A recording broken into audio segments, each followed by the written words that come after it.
Hi everyone, thank you for waiting. My name is Sean Clementson. I'm the Digital Engagement Manager for the Lloyd's Register Foundation Heritage and Education Centre. If you're outside of Lloyd's Register, you'll know it's quite a long name. So throughout this presentation, I'm just going to be referring to the centre as HEC or just the centre. Before we start, I've just got a couple of sort of housekeeping notes. So first, I just want to say I hope each and every one of you is doing well during this difficult period. And that this webinar itself is actually a welcome distraction for you. Hopefully, we're not in this sort of lockdown sort of climate over the next couple of weeks, and that the world sort of returns to normal by the end of this year. If you haven't already seen our previous webinars, Edward Lloyd's Coffee House, that's A1, Shoreline from Dry Docks to Shipwrecks, then do feel free to view these on our website or our YouTube channel. In today's webinar, I'll be exploring football's relationship with shipping, from the formation of professional football clubs from maritime communities to the presence of maritime motifs in clubs' badges and iconography. To end, I also have a story about the world's only known shipwrecked football team, so hopefully we'll look forward to that. For those of you that don't know, this webinar follows my story feature that was published to the HEC website back in April, also titled Yards, Yellow Cards and Shipyards. As you can tell, and you'll find this quite a lot throughout this presentation, I absolutely love alliteration, so that might get on your nerves. Also, in case you were not aware, throughout this month, we've actually been celebrating Lloyd's Register's sporting heritage. So make sure to have a look through our social media platforms and also our websites following the webinar. Before we start, if you do have any questions, please type these into the questions area of the webinar toolbar. There's a dedicated Q&A section following this webinar, sort of about 15 minutes, where we'll be going through each and every question. If you do have any questions after today's webinar, please do email me and I'll get back to you. My email is sean.clementson@lrfoundation.org.uk. My name is a bit of a nightmare to spell, so don't worry, I've got the email link at the end.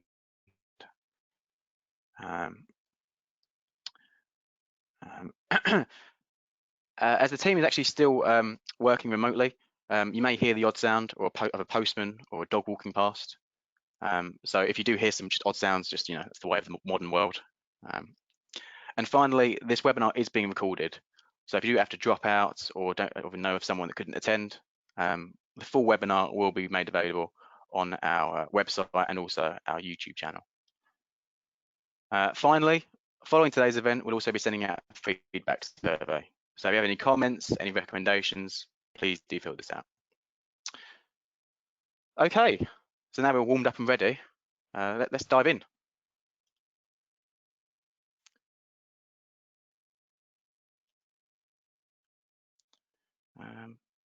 Okay, so today I'll be looking at 6 teams from 3 different areas across Britain: Manchester United, Manchester City, Millwall, Thames Ironworks, AFC Sunderland, and Raith Rovers.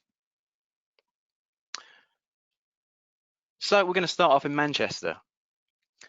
When thinking of Manchester, particularly in football terms, you can't ignore the sheer dominance the city has had over English football. Over the past 30 years alone, both clubs have accrued 17 Premier League title wins. If there is a Man United fan in the audience, I have to let everyone know this, that 13 of those have been for Manchester United and 4 have been for Manchester City. Iconic players such as Bobby Charlton, George Best and Wayne Rooney have represented the Red Devils at Old Trafford. Likewise, just across the city has seen the likes of Colin Bell, Bert Troutman and the Centurions of the 2017-18 season see many a blue moon rising for Manchester's Sky Blues.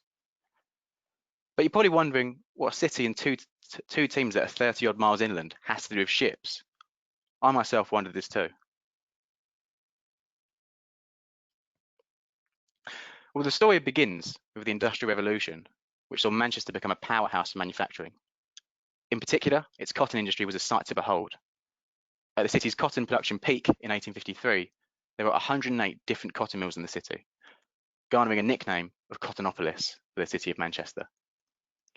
In this photograph, or should I say artwork, you can see that the McConnell and Kennedy Mills, the company was one of the largest employers of cotton workers in the region and employed over 1,500 people. In fact, one of the mills itself was actually the world's tallest cast iron structure when it was built in 1912. Commenting on the city of Manchester and its impact during the Industrial Revolution, the Professor of History at the University of East Anglia, Emma Griffin, commented, "At the start of the 18th century, Manchester was a small market town with a population of fewer than 10,000. By the end of the century, it had grown almost tenfold to 89,000 souls. In the 19th century, the population continued to grow unabated, doubling between 1801 and the 1820s, and then doubling once again between then and 1851. By 1851, the population had grown to an incredible 400,000 people. This was phenomenal growth, transforming Manchester into Britain's second city."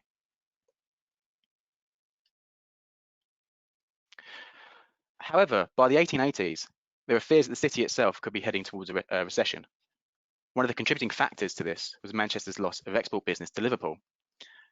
So on and off the field, there is a massive rivalry between Manchester, even to this day. It was said in Parliament at the time that of the total cost of sending textiles from Manchester to Calcutta, 60% of this fee alone was spent on transporting the materials to Liverpool via the railways.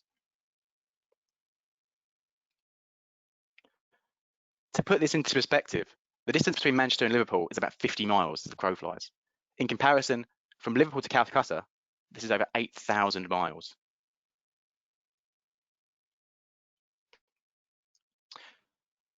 So, several prominent Manchester businessmen, politicians, and engineers proposed a simple and yet bold plan to construct a canal running through the River Mersey and Irwell that was large enough for seagoing ships that could dock and unload in Manchester, thereby bypassing Liverpool and increasing business for the city of Manchester. The famed engineer, Sir Edward Leader Williams, designed the canal with further support from civil engineer Daniel Adamson. It was believed at a meeting at Adamson's home in Didsbury, they both spoke of early designs for the canal and how it would provide an economical boost for the city, solving its unemployment and poverty crisis. In this slide, you can actually see on the left the towers at Didsbury, which survive to this day and are actually protected. I believe they're Grade 2 star listed, in fact. Also, just out of shot is actually a wider business park called Tower Business Park, which now employs over 2,000 people. Following a massive campaign to drive up funding and public support for the canal, eventually the matter was brought to Parliament in 1883. It was quickly rejected, and finally, following a further 2 amendments, the Manchester Ship Canal Act of 1885 was passed.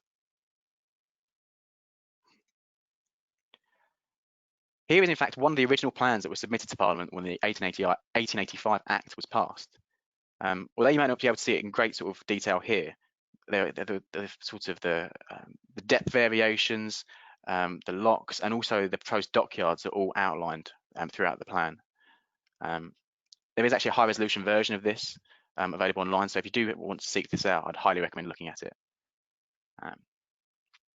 So now that we sort of talked about the sort of the formation and the design of the canal, I actually thought I'd talk about its construction. So during the construction of the canal, as you'll see in this photograph, several small railway lines were built to transport materials. In this photograph in particular, you can see a view of the canal at the entrance of Warrington Dock, around 20 miles outside of Manchester. In the next photograph, and this is dated between sometime between 1890 and 1893, you can see a large group of workers excavating a section of the canal at Acton Grange, also in Warrington. I must say before we move on, I think there's a fantastic display of sort of beards and moustaches and top hats on display here. It's quite different to sort of the hive like viz and hard hats that the sort of the workers of today would have to wear. Now this next photograph I actually stumbled across by accident, I must admit. I found this photograph on Flickr from a user called B3Terrier3. So I don't know if you're ever going to watch this, but I hope I'm pronouncing that username correctly. Apparently, the user named actually found a small photo album of original photographs of the Manchester Ship Canal's construction. I believe, if I remember correctly, he actually found these in a skip, which is just incredible to hear. This photo in particular actually shows the canal before its completion at Warrington Viaducts, which today looks like this. Both look to be aging like fine wine.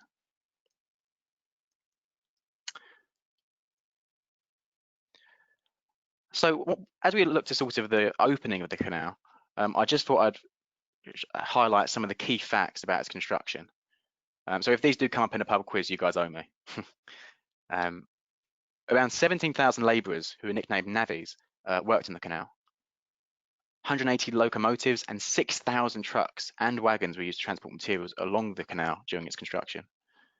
And although estimates vary, it is believed that the project cost at least £15 million to complete, which, to put that into perspective, translates to around £2 billion in today's money. The 36-mile canal opened on the 1st of January 1894 for commercial trade, and was soon followed by an official opening by Queen Victoria 5 months later. The commercial effect the canal had in the city was immediately felt. Within a year, 1.4 million tonnes of cargo entered the port of Manchester, and by 1955, this figure had risen to 18.6 million tonnes. Despite this, the canal didn't actually live up to its financial expectations at first, failing to make a profit in its first 19 years of use. The canal itself is still in use today and sees both commercial freight ships and pleasure cruises navigate its waters. So at this point, you're probably wondering, well, what does the canal have to do with Manchester United and Manchester City? Well, both clubs' crests pay homage to the canal, placing a ship within their badges. The city's two biggest clubs have utilised the Manchester coat of arms throughout their early history. During the 20th century, both clubs designed their own bespoke crests, with much of the original coat of arms design being removed. So if you look closely in these two images, you can see that most of sort of the Manchester coat of arms motifs was actually removed, barring a ship and 3 diagonal lines. One noteworthy design feature in regard to the diagonal lines refers to the three Manchester rivers, the Irwell, Medlock, and Irk. Likewise, the ships themselves represent the Manchester Ship Canal and also symbolise the industry of the city. So if you would like to find out more about some of these ships and some of the ships and shipbuilders along this area, you can actually find some of these on our website.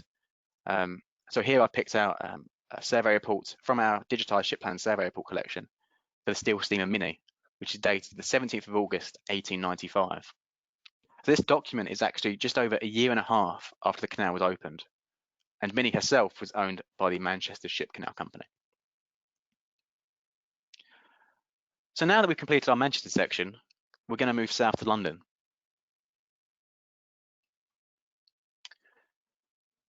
So the next two teams we'll be looking at take us to London to delve into the historic rivalry between Millwall and West Ham United that saw Dockers compete both on and off the pitch for supremacy.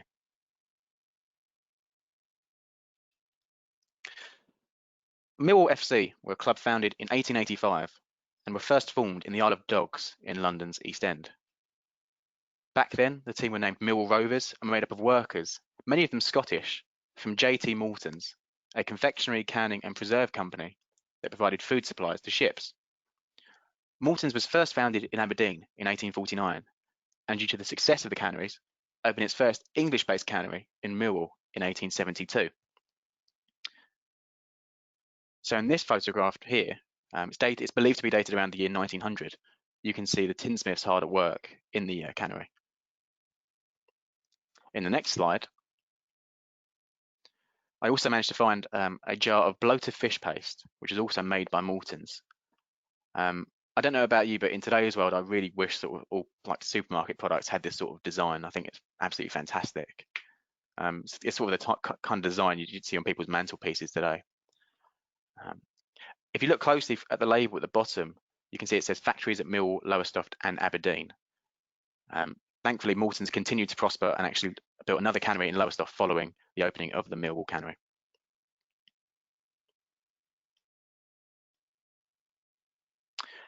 When asked about the origins of the football club Millwall FC, Obed Cahill, who was one of Millwall's first goalkeepers, remarked, "A few tinsmiths engaged on the island were the founders. First called the Iona, it grew in importance till it reached its current position. It still continues practically as a working man's team, only 1 or 2 of its members being engaged in other occupations, such as clerkships." In this photograph, you can see the Millwall squad of 1894. The team would later go on to become champions of the Southern Football League that year, playing 16 times with a record of 12 wins and 4 draws. In the club's first 4 years, the team, who were nicknamed the Dockers, were only beaten 3 times in their inaugural season and won the East London Cup 3 times. So really a fantastic record considering the infancy of the club. Eventually, the club would drop the Dockers nickname in favour of being called the Lions, after they were inspired and given the moniker of the Lions of the South by local newspapers.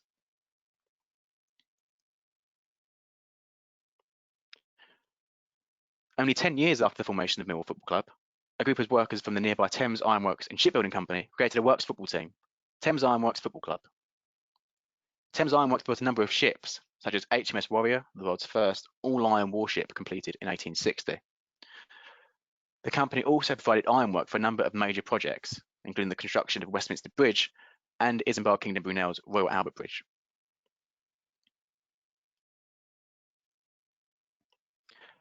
So just to highlight just how close this rival was geographically, here's a page from the Pocket Atlas and Guide to London, which if you haven't seen it, you can actually still buy original copies of these online. It was quite a popular publication, so they're actually quite cheap. The book itself was authored by J.G. Bartholomew in 1899, with both teams being within 3 miles of each other. If you're a fan of maps, you can also see references to the Mill and Thames Ironworks yards in Charles Jordan's map of the Thames. Charles Jordan was in fact a Lord Register surveyor. He became fed up of trying to navigate Thames's busy waterways without a guide. So he decided one day to create his own map, which was published, with 2 editions actually being published. And if you do want to see each version of the maps, you can view these on our HEC website as well, and you can download them too.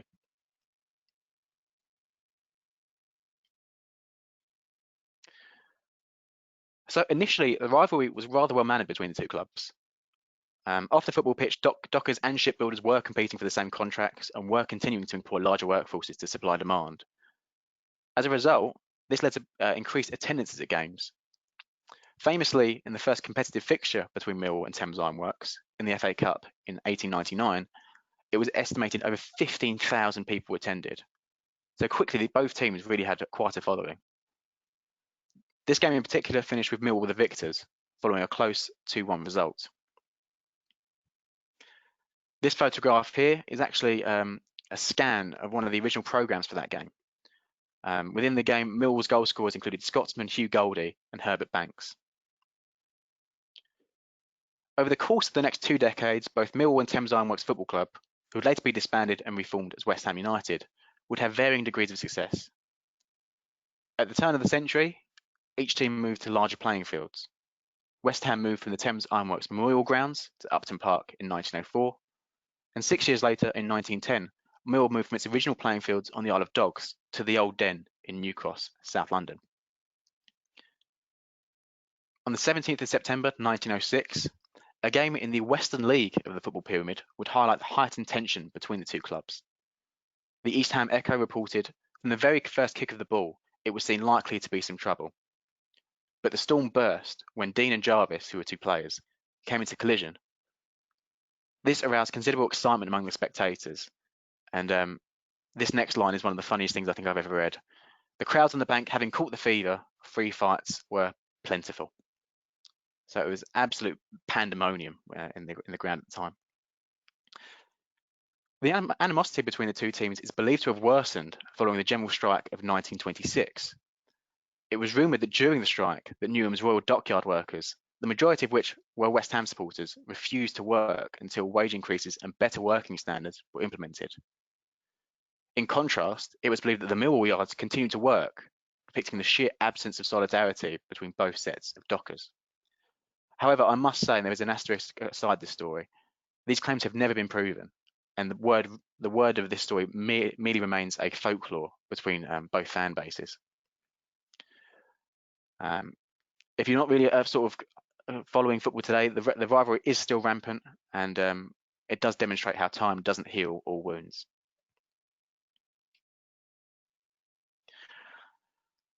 The Heritage Education Centre's website, which you can find at hec.lrfoundation.org.uk, the full link I'll have at the end of this webinar, holds over 40 digitised documents for the survey location of Millwall, as well as several original documents for Thames Ironworks. All of these documents, as well as their catalogue data, are free to view and download.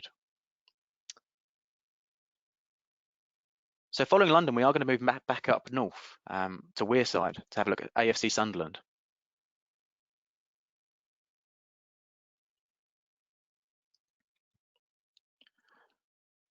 In the photograph on the left-hand side, you can see the cargo ship Harpagus being towed to William Doxford and Sons Yard in September 1957. I must say, if you ever do want to have a look at Tyne and Wear's archived collection in terms of their shipyard photographs, I would highly recommend it. Their Flickr page is fantastic for this. It's detailed and it's really useful for research. If you do actually want to find some of Doxford and Sons ships within our collections, you can actually find 49 different records for ships on our website. The painting on the right-hand side is of Sunderland versus Aston Villa in 1895, which is believed to be one of the oldest football paintings in the world. The game was watched by over 12,000 people, and the game itself was described as an absolute classic. The final scoreline was 4-4, and today you can see the original painting in the lobby of the Stadium of Light, which is AFC Sunderland's current home.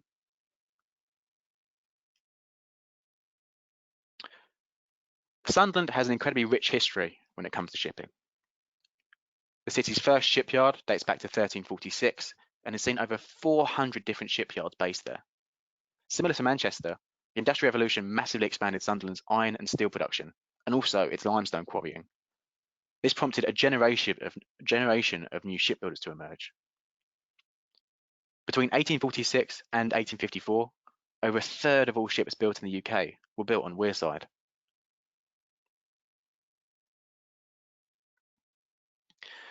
In this photograph, you can see the passenger cargo steamer Coogee and the 2,095-ton cargo ship Roysdale at Manor-Quay in Sunderland. The photograph is in fantastic condition, despite the fact it's dated from 1888. At the time of the 1851 census, seamen and shipwrights were one of the largest groups of tradesmen in Sunderland, and also neighbouring Monk Wearmouth and Bishop Wearmouth.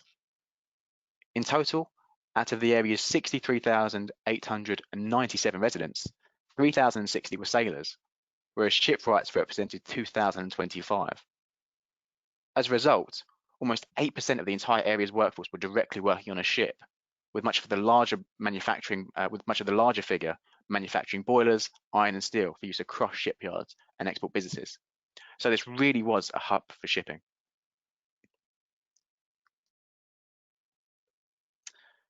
Interestingly, despite the high percentage of sailors and shipwrights, Sunderland's football team was actually started by a group of teachers in 1879.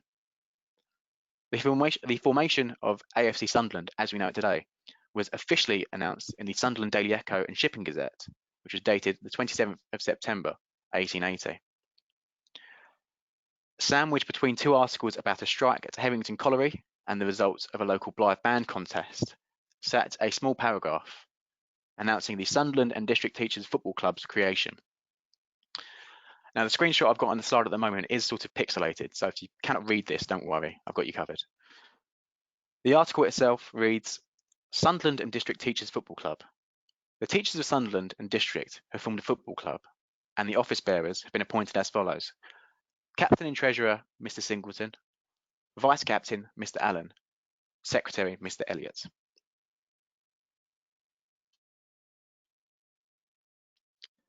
The Mr. Allen that was referenced was James Allen, who was the founder of the football club. Allen actually was a football player himself and played on the left wing and played in the team's first competitive fixture in November 1884. That same year, he also notched an incredible 12 goals in a single game against Castletown. 12 goals in one game is just ridiculous. Unfortunately, Allen would later leave AFC Sunderland in 1888. He became frustrated at the professionalism of the club. Now, before we move on to sort of other matters, this is completely unrelated to the webinar, but I just thought it was such an amusing story. In this same page of the newspaper, you can actually also find an article, which is just hilarious. The article concerned a Sunderland resident, someone nicknamed Nemo, who had complained of hearing drunken men swearing on the old Durham Road. I just thought it was fantastic. Imagine seeing that in a major newspaper today. Just brilliant to see.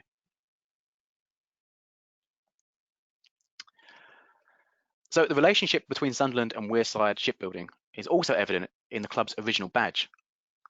The football team's first crest included a segment of the city's coat of arms, similar to both of the aforementioned Manchester teams.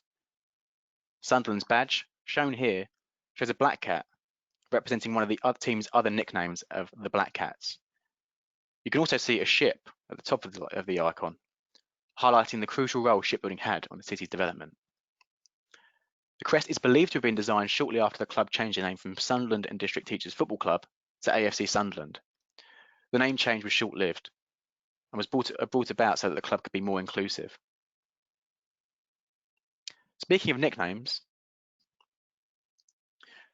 you may have heard of the Sunderland faith being referred to as the Mackems.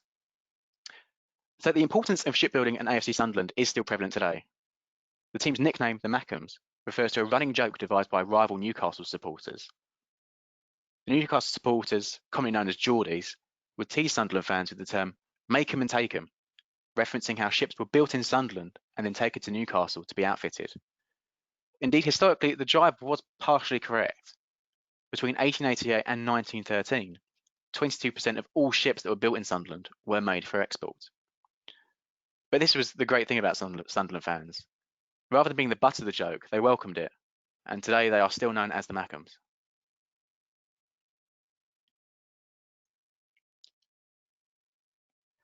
The 20th century saw a rapid change for Sunderland, both on and off the pitch. During both World Wars, the Football League was suspended, resulting in the people of Sunderland and the players joining the war effort.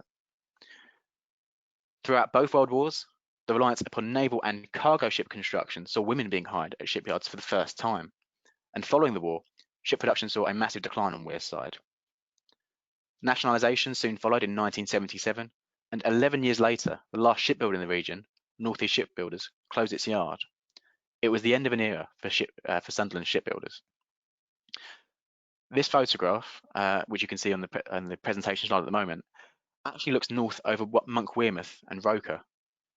Now, if you look very closely in the top left of this photograph, you can see Roker Park, which was the second home of AFC Sunderland following its formation.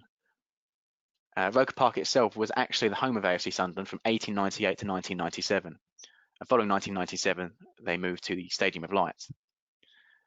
Also in this photograph, you can see J.L. Thompson and Sons Yard. You can find out more about J.L.C. Thompson and its ships and also its documentation in our Ship Plan and Survey Report collection. Currently, we hold 11 different ship records for the shipbuilder, and these ships are dated between 1895 and 1941.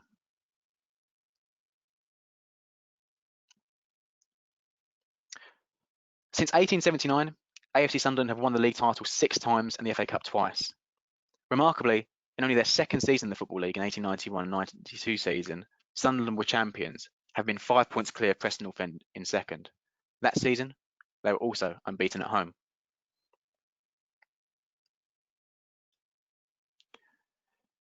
In this photograph, we also have another favourite moment of the Mackems. The photograph is of the 1973 FA Cup final, where Ian Porterfield's goal saw Sunderland beat Leeds. The crowd at the time was estimated to be around 100,000 people. With Sunderland being the underdogs, they actually managed to beat Leeds, signifying the appeal of the FA Cup's David versus Goliath moniker.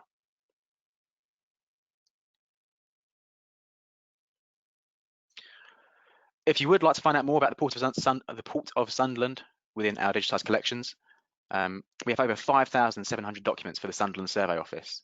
And we also have over 1,200 ships that have their port belonging to as being listed from Sunderland.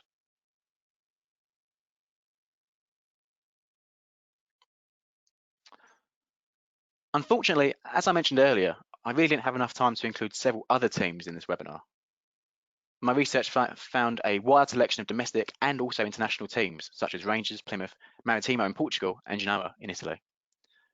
So in the near future, I will be releasing a second edition of the Yards, Yellow Cards and Shipyard Story feature. This will be released to our website, so please do keep an eye on our social media platforms, our newsletter, and the website itself to find out when this is published. So before we move on to questions, here is the final story I actually want to tell you. David Morris, seen here, was born in 1897 and was a Scottish centre-half who played for teams such as Raith Rovers, Preston North End, and Chester City. In his footballing career, he represented Scotland 6 times, scoring 1 goal, which for a centre-half is quite a good record internationally. While playing for Newton Grange Star, Morris juggled working as a Leaf shipwright with regular training and games. And following the First World War, Morris's hard work was rewarded as he signed for Raith Rovers. He was one of Raith Rovers' best players, reaching 184 appearances for the club in only 5 years. After the 1921-22 season, in which Raith Rovers had reached 3rd in the league behind Celtic and Rangers, the club rewarded the playing team by organising a closing season tour of the Canary Islands. So even back then, they sort of had trips away, which is quite nice to see. In this photograph, you can see Raith Rovers' team of the 1922-23 season. David Morris, in fact, as shown in this photograph, can also be seen in the bottom left of the front row. The 1923 tour saw the Raith Rovers players, coaching staff and directors board the ship SS Highland Loch at Tilbury Docks. The team were excited just about the prospect of a welcome break in the sun and some casual football. The first part of the trip would see the Highland Loch travel to Vigo in Galicia, northwest Spain. The ship's voyage following this would then see her transport refrigerated meat to Buenos Aires. While on board, the players were said to have played cards, sang songs, and to have talked incessantly about bullfighting, which was part of their itinerary whilst in Vigo.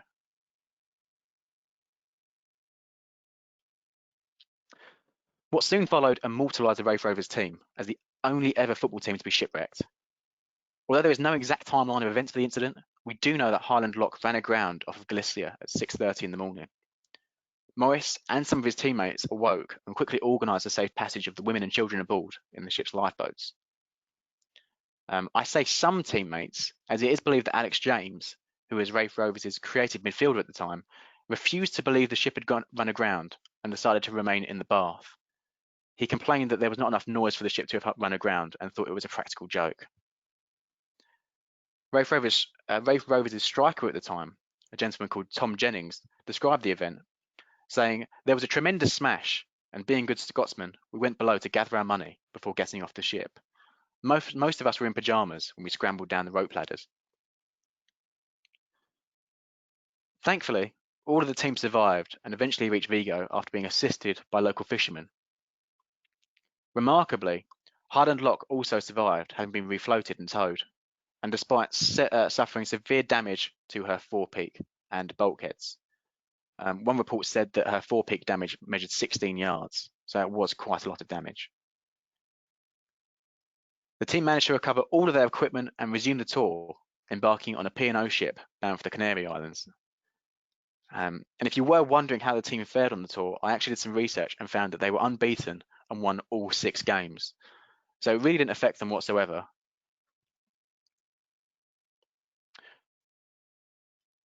So finally, before I finish the webinar, and this is separate to sort of everything I've just discussed, I just thought I'd give you a sort of sneak peek announcement.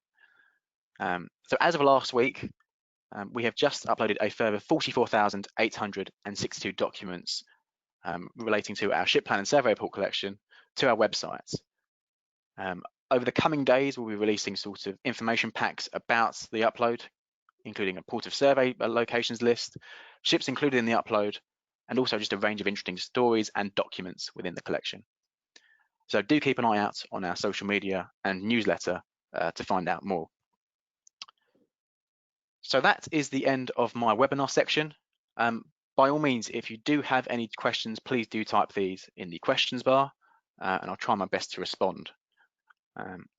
As I mentioned earlier, if you do have any questions following this webinar, please do email me.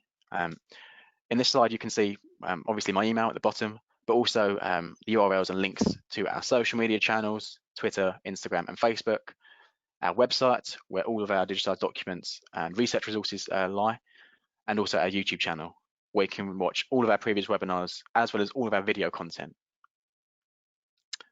So I'm just going to open the questions bar and just see if we have any questions.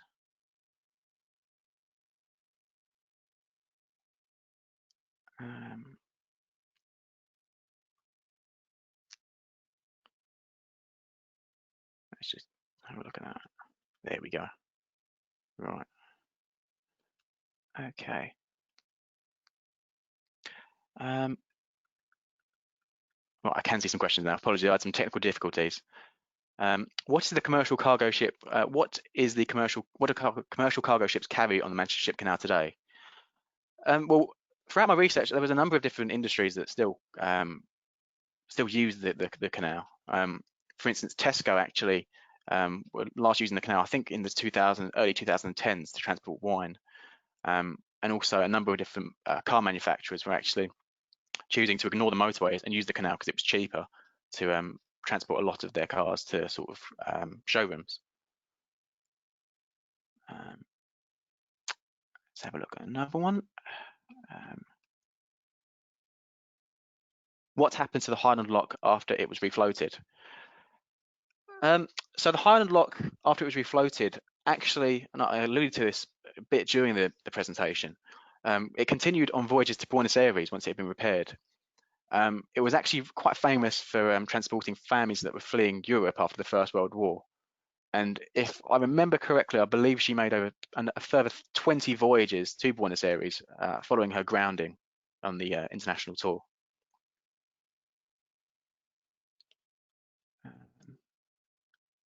Let's have a look at some more.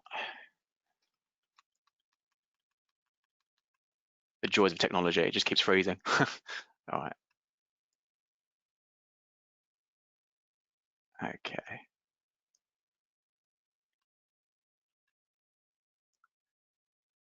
And I think that's it. Yeah, that's all the questions that I can see. Just jump in there, Sean. Sorry, Sean. Just jump in there. We have had a few more come in. Okay. So what other football teams did you discover in your research? Good question.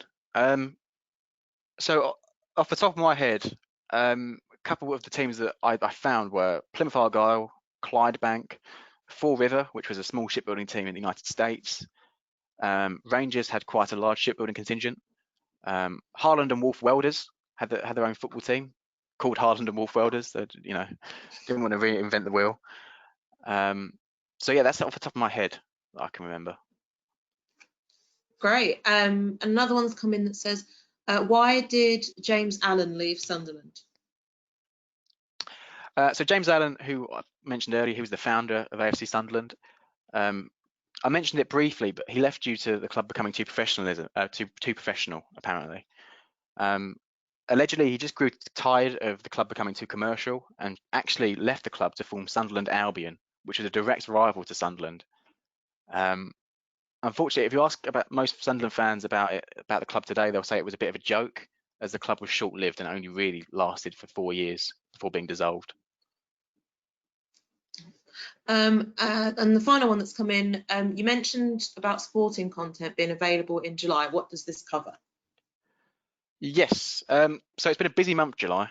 We have on our social media platforms in particular, you can find out about sort of the Lord Register Cricket Club, historical sports clubs such as the Football Club, Rowing Club, Mountaineering Club. But aside from social media, we've also actually, I mean, Charlotte, who just spoke, Charlotte's actually produced an online exhibition on sports teams traveling the world, which has been one of our most popular exhibitions ever. So if you haven't found this, by all means do visit our online exhibitions portal and have a look. The exhibition covered sports teams traveling around the world on ships to different tournaments such as the World Cup and the Olympics. We also have an episode of our podcast called Wash Ashore that is that is discussing the Lloyd Register Cricket Club, which was Lloyd Register's oldest social club.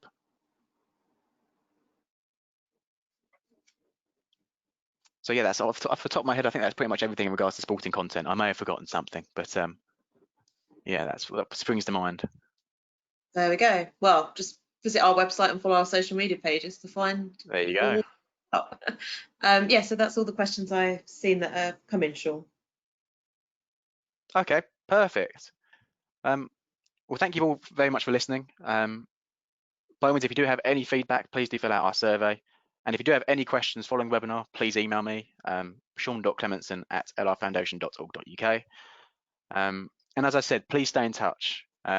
We are continuing to release more sort of remote learning resources and planning more events, podcasts, and online exhibitions and stories. So do stay in touch. And thank you for listening, and hope you have a fantastic rest of the week.